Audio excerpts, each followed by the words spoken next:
Listen up, because what happened in gold and silver this week is the kind of move that rewrites people's beliefs in real time. For months, you've heard the same chorus. That was the top. It's over. It's just a blow-off. Get out while you can. And then the market does the one thing it loves to do: humiliate certainty. Gold and silver didn't just hold their ground. They pushed, they broke, and they printed fresh highs with the kind of momentum that forces even the loudest doubters to lower their voice. And here's the part most people still haven't processed. These weren't random spikes. This was follow-through. This was confirmation. This was the market saying, no, we're not finished. Now, quick favor, if you get value from this channel and you're tired of copycat channels recycling the same talking points, support me by subscribing and dropping OG John AG in the comments so I know you're really here. All right, back to the real story. Silver had one of those weeks that doesn't show up often on a long-term chart. Even after giving back some late week gains, it still put up a weekly move that reminds you why silver is not a boring metal. It's a coiled spring, and when it moves in a way that changes your planning horizon. Gold, meanwhile, is doing what gold does when the world gets messy. It climbs while people argue. It climbs while stocks still try to party. It climbs while central banks pretend everything is fine. It climbs while the average person is still distracted. And the S&P? It's up, sure. But the everything bubble doesn't look so heroic when the hard asset scoreboard starts changing. So today I want to do three things with you. First, I want to explain why the 2011 playbook people keep quoting is being misread, and why the conditions that created that peak are not the same conditions we're living in right now. Second, I want to walk you through how I think about realistic price zones using foreign currency benchmarking. Because if you only watch the US dollar chart, you're missing what the rest of the world has already lived through. Third, I want to end with the uncomfortable part. The rules around buying, selling, and moving money into metals can change faster than most people are psychologically prepared for. And when that happens, the price isn't the only obstacle. Access becomes the obstacle. Stay with me to the end because that last part is where the game board starts to tilt. Also, check the description after this video. There are bonus links waiting for you, including a premium WhatsApp channel link and a way to join the channel membership if you want the deeper stuff. Now let's jump in. Because this week didn't just feel strong, it did something very specific. It invalidated the clean little story that a lot of chart watchers had been selling you since late December.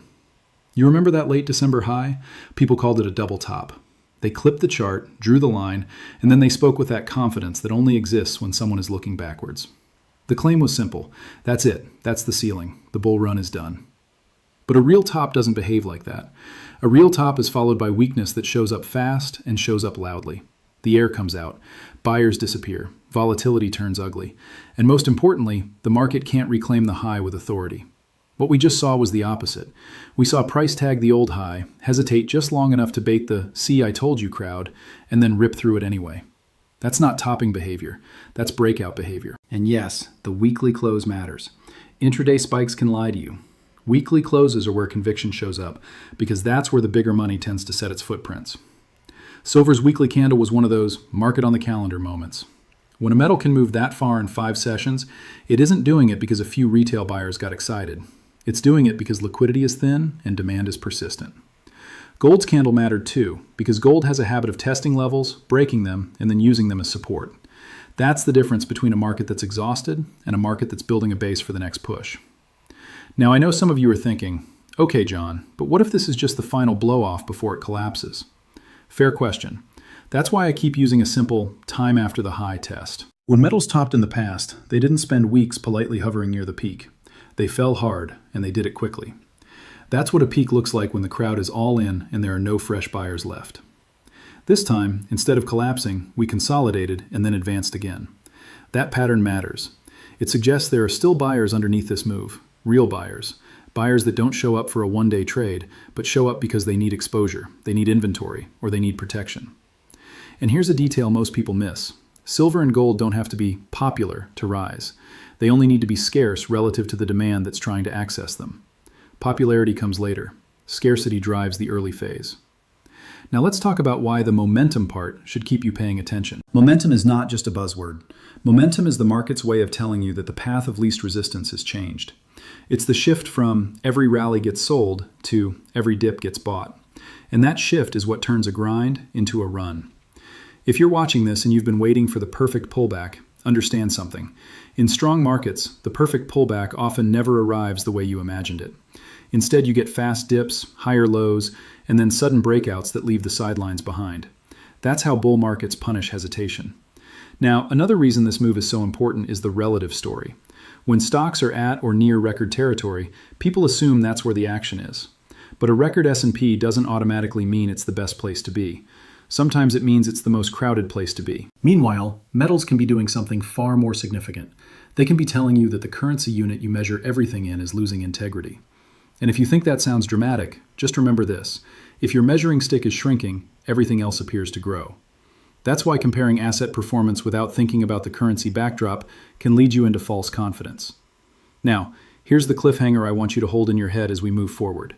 What happens when this move stops being a metal story and becomes a policy story? Because the moment policymakers are forced to choose between protecting the currency and protecting the system, history shows they usually protect the system.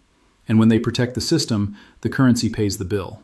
That's when metals can do things that seem irrational, until you realize they're just doing math. Keep that in mind as we go into the 2011 comparison, because the biggest mistake people make is thinking it happened before, so it must happen the same way again. Markets repeat themes, not scripts. The first thing you need to understand is why people keep yelling 2011 every time gold or silver makes a strong run. They remember the feeling.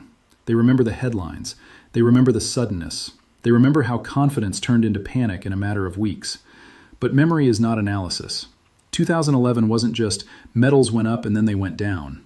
2011 was a pressure cooker environment where fear, debt stress, and policy responses collided in a narrow window. Back then, the world had just been punched in the mouth by the financial crisis. People were still raw. Trust was still fragile. Governments were still improvising. And the bond market, especially in parts of Europe, was flashing warning lights that even non-experts could feel. That atmosphere matters because tops don't happen in a vacuum.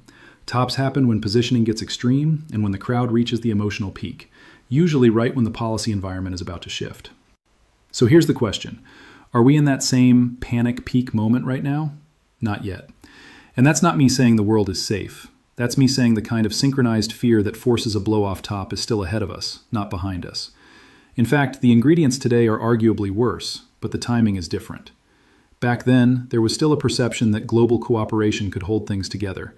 There was still a belief that major powers would act as stabilizers, not rivals. Today, the tone is different. Today, the world feels more fractured. Trade is weaponized, supply chains are political, resource access is strategic, and the friendly globalization era has been replaced by a more competitive, more defensive era. That matters for metals, because gold and silver are not just commodities. They are trust meters.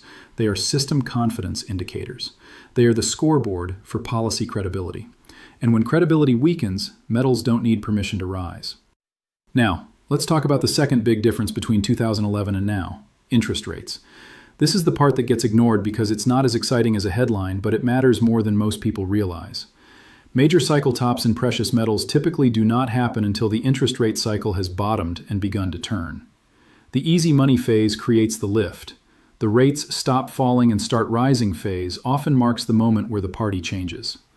Right now, we're not in a world where rates have definitively bottomed and reversed higher. We're still in a world where rate cuts are openly discussed, priced, and expected. And as long as that remains the case, the "this must be the top" narrative is premature. Could we get violent pullbacks? Absolutely. Silver especially can drop like a rock, even in a bull market. That's part of what makes it so psychologically hard to hold. But a pullback is not the same thing as a cycle top. This is why you've heard me say before that if you zoom out, we're not living the end of the story. We're living the acceleration phase. If anything, the latest surge suggests we've moved deeper into the first big wave of this move, closer to the point where the public begins to notice, but still far from the point where the public fully participates. And that's the difference that matters. Because the most explosive phase usually comes after the "I guess it's real" phase, and before the "everyone can't stop talking about it" phase. Now, I want to shift to the benchmarking method because this is where people's minds start to stretch. Most investors in the US only evaluate gold and silver through the lens of the US dollar. But the US dollar is not the world. It's a major piece of the world, yes, but it's not the whole picture. Other countries have already watched their currencies weaken in ways that Americans are only beginning to experience. And when you price gold in those currencies, you see something important. The new highs story is already old news in many places. That's why benchmarking matters. When you compare gold's previous peak in one currency to its current level in that same currency, you can see how far along that country is in the currency debasement storyline. And when you do that across several currencies, you get a range, a window, of what a similar process could look like in the US if the same pressures play out. So what do we see? We see places where gold has not just made new highs, it has left the old highs behind. We see places where the previous peak is a distant memory. And then we look back at the US chart and realize the US is not leading. The US is catching up. That's not an insult. That's just how currency math works. If your currency loses purchasing power more slowly than others, your gold chart will look calmer for longer. But if your currency starts losing purchasing power faster, if policy loosens, if deficits widen, if confidence cracks, then the gold chart doesn't stay calm. It snaps. Now do the same exercise for silver, and the effect is even more dramatic because silver is more volatile and because it has a smaller market relative to capital flows. In several currencies, silver's old peaks have been surpassed by wide margins. In the US, it has surged, yes, but relative to the global benchmark, there is still room. And that room is what people underestimate. Here's where I want you to be careful. I'm not saying price only goes up in a straight line. It won't. Silver especially is going to test your conviction. What I am saying is that the structural forces that drive metals higher, debt, money creation, geopolitical tension, deglobalization, distrust, those forces are not solved. And because those forces are not solved, the probabilities favor higher highs over time. So let's talk zones. If gold is accelerating toward the kind of catch-up move we've seen elsewhere, you should mentally prepare for numbers that sound impossible to people who haven't run the math. A run toward the mid-thousands is not fantasy if the currency backdrop continues to weaken and if rates continue to drift lower. And for silver, moves beyond triple digits are not science fiction in a world where investment demand collides with industrial demand and where inventories are tighter than the average person believes. But I want to add an important psychological warning. When prices start approaching these levels, the narrative gets louder. The pressure increases. The temptation to chase increases. That's why having a plan matters before the crowd arrives. Because once everyone arrives, that's when you're most likely to make emotional decisions. Now, before we go into the access and controls section, I want to do something that will help this community. If you're one of the people who has actually benefited from holding metals, if you've stacked steadily, if you've taken profits smartly, if you've used the gains to reduce debt or build stability, I want you to share that in the comments. Not to brag, to show the newer viewers that discipline works. What's one lesson you learned the hard way that you wish you knew earlier? And second question, do you think the bigger opportunity over the next 12 months is in gold, silver, or the miners, and why? Drop those below. I read a lot more than you think. Before we get into the rules can change section, I want to address something that keeps popping up in my inbox and in your comments, the banking angle. Every time silver surges, people immediately ask, are the big players trapped? Are they short? Will they get rescued? Here's the way I look at it. Yes, in modern finance, rescues are normal. When banks get stressed, authorities invent facilities, create emergency backstops, and change accounting rules so the pain doesn't hit all at once. You've seen it before in different forms, and you'll see it again. But the bigger issue for you as a regular person isn't the behind-the-scenes chess match. It's the side effects. Because when rescues happen, they usually come with more currency creation, more guarantees, and more temporary programs that quietly become permanent habits. And that's fuel for metals. Now, on the positioning side, I want you to hold two ideas in your head at the same time. One, there have absolutely been periods where concentrated players leaned against silver and tried to control volatility. Two, in the real world, large institutions adapt. They shift, they hedge, they change exposure when the math changes. So instead of obsessing over one frozen narrative, watch behavior. When you see repeated smashdowns that fail to create lasting weakness, it often means strong hands are absorbing supply. Sometimes the hit is not to kill the move, but to get a better entry. And sometimes the market gives you a clue through chaos.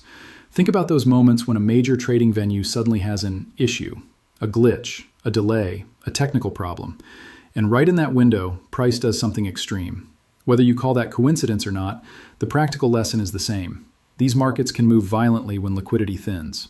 Which brings me to the real constraint, physical availability. Paper claims can expand. Real metal cannot be printed.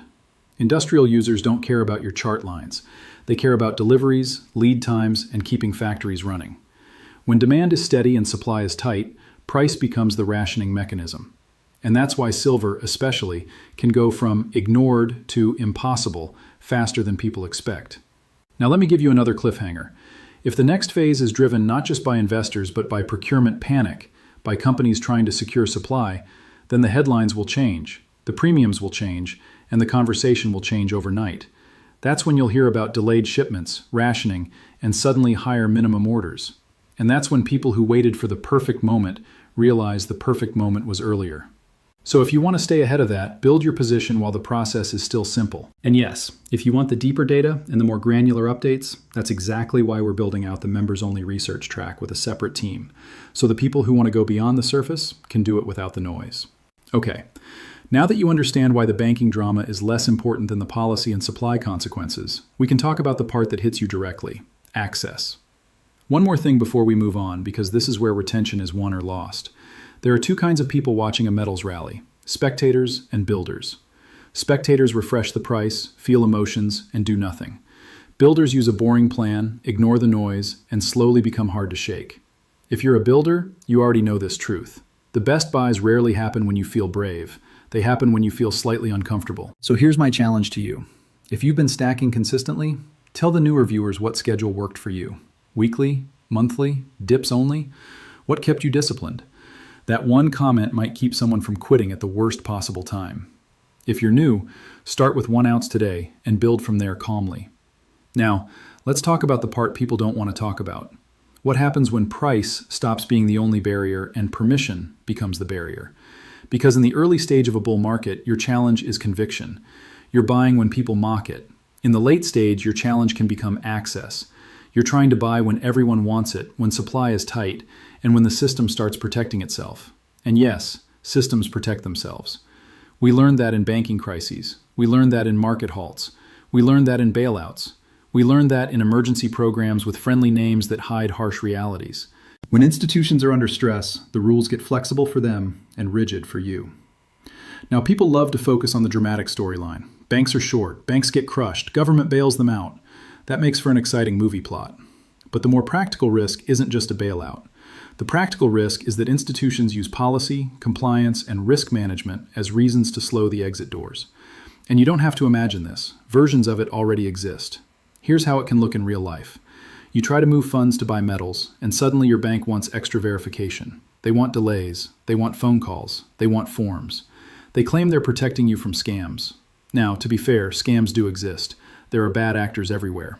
But blanket restrictions don't feel like protection. They feel like control. And if enough people start trying to move meaningful money out of the system and into physical assets, the system has an incentive to slow that down. Because money sitting in deposits is fuel for the banking machine.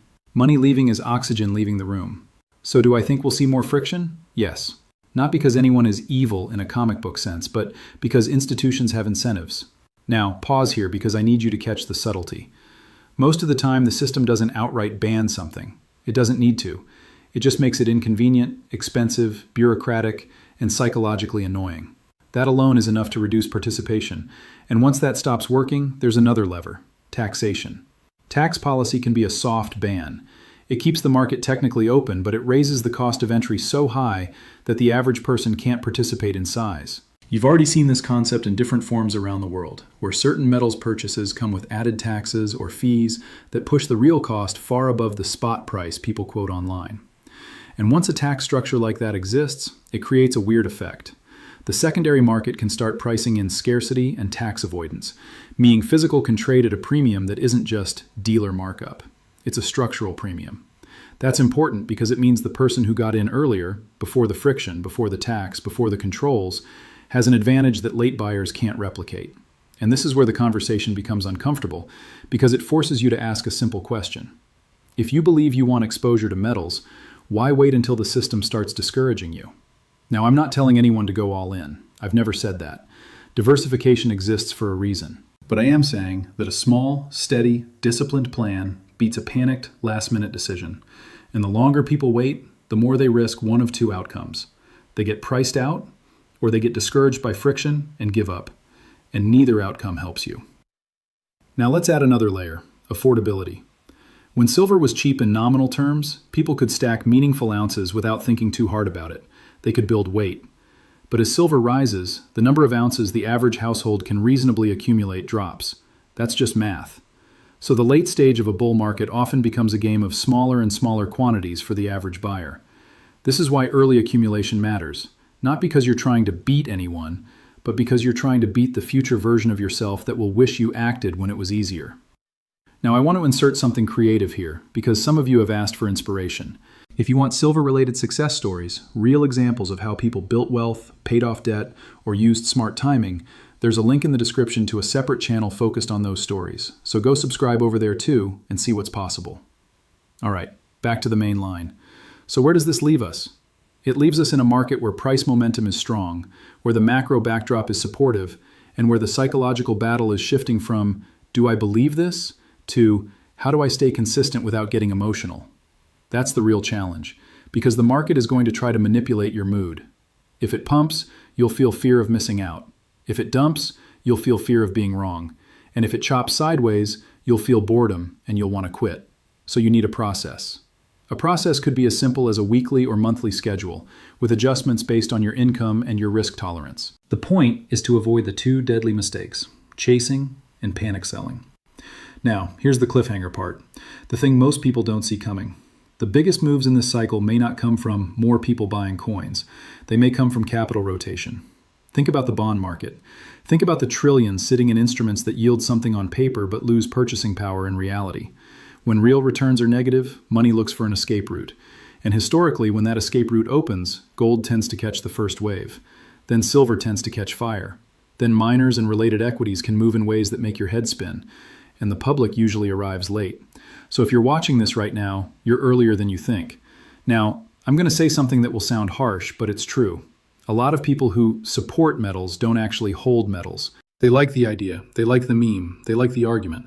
But when it's time to act, they hesitate. And then, when price is higher, they complain it's too late. Don't be that person. If you want exposure, build it with discipline, not drama. And if you already have exposure, protect it with knowledge, not paranoia. Now, let's talk about the membership side for a second, because a lot of you have asked for deeper research. We're offering members-only videos where a separate team goes deeper. More data, more charts, more cross-checks, less fluff.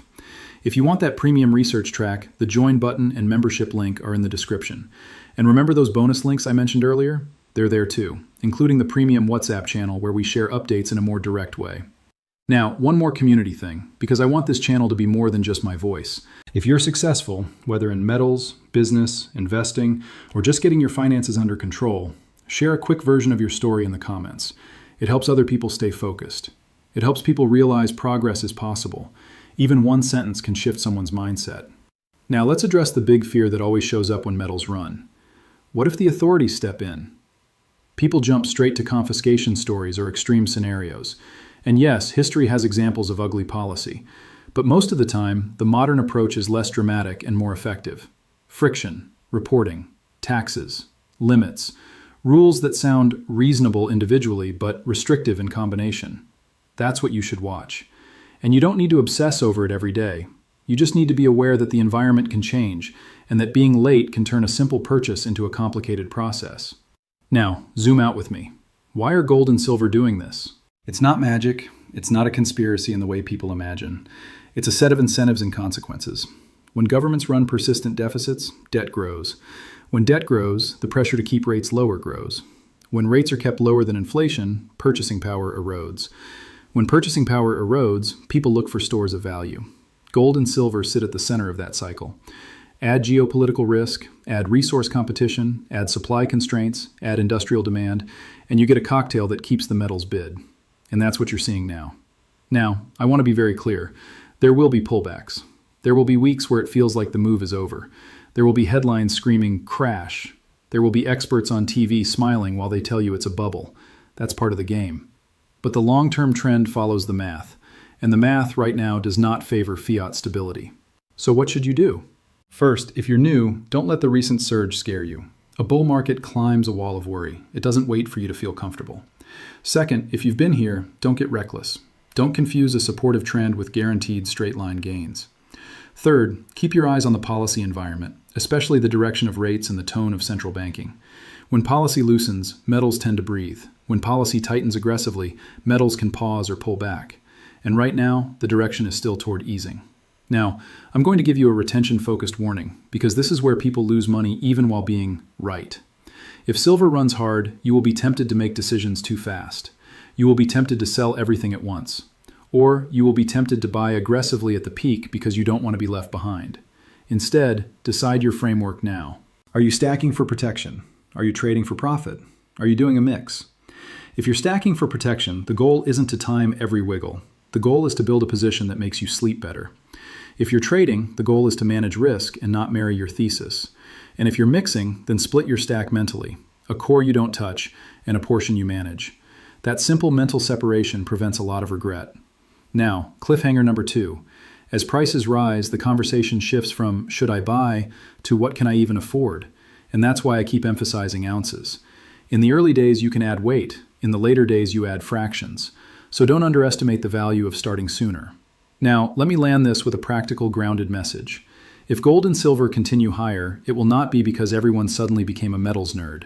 It will be because the system is leaking confidence, and metals are the universal language of I don't trust this. If that's the environment we're moving into, you want to be positioned before the crowd, and you want to be positioned before the friction. So here's your simple action plan. 1. Subscribe if you haven't. Seriously, just hit subscribe so you don't miss the next update. 2. Check the description for the bonus links, including the premium WhatsApp channel and the membership option. 3. If you support the original work here, drop OG John AG in the comments so I can see the real community. And 4. Answer those questions. Gold, silver, or miners in the next 12 months? And what lesson would you give a new stacker today? Because the comments section isn't just engagement, it's a record. It's a signal. It's a way to help each other think clearly while the market tries to mess with our emotions. With that said, take care of yourself, take care of your people, and I'll see you in the next one.